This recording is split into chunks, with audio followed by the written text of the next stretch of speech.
মঙ্গলবার মধ্যরাতে পাকিস্তান এবং পাকিস্তান অধিকৃত কাশ্মীরের 9টি জঙ্গি ঘাঁটির উপর পরিকল্পিতভাবে ভারতের সামরিক অভিযানের মাধ্যমে সন্ত্রাসবাদের কোমর ভেঙেছে ভারতবর্ষ। ভারতীয় সেনার এই বিরাট সাফল্যে উল্লাস দেশ জুড়ে। এ প্রসঙ্গে এবার জাতীয়তাবাদে উদ্বুদ্ধ হয়ে পোস্ট রাজ্যের মুখ্যমন্ত্রী মমতা বন্দ্যোপাধ্যায়। তিনি লিখলেন, জয় হিন্দ, জয় ভারত। পাশাপাশি ভারতীয় সেনাবাহিনীকে ধন্যবাদ জ্ঞাপন করে বিশেষ পোস্ট তৃণমূল কংগ্রেসের সর্বভারতীয় সাধারণ সম্পাদক অভিষেক বন্দ্যোপাধ্যায়। বুধবার তিনি লিখেছেন, কোনো বহিরাগত শক্তি আমাদের ভারতকে বিভক্ত করতে পারবে না। এই প্রচেষ্টাকে যেভাবে প্রতিহত করা হয়েছে তা ভারতের ঐক্যকে পুনর্ব্যক্ত করে। আমি আমাদের সেনাবাহিনীকে অতুলনীয় সাহসিকতা এবং বীরত্বের জন্য স্যালিউট জানাই। যারা নির্ভুলভাবে সংযত হয়ে এবং শৃঙ্খলার সঙ্গে আক্রমণ করেছে তাদের কর্নিশ নিরীহ জীবনকে বিপন্ন না করে যেভাবে জঙ্গি ঘাঁটিকে নিষ্ক্রিয় করা হয়েছে, ভারতের এই শক্তি দৃঢ় সংকল্পকে সম্মান জানাই।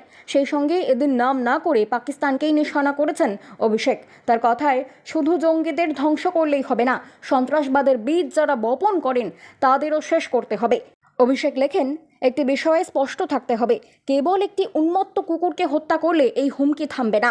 যদি প্রজননকারী এখনও জীবিত থাকে, আসল সমস্যা উন্মত্ত কুকুর নয়, বরং সেই জঘন্য সন্ত্রাসবাদের বীজ বপনকারী যারা সন্ত্রাসবাদের প্রজনন করায়, প্রশিক্ষণ দেয় এবং এই সন্ত্রাস চালায়।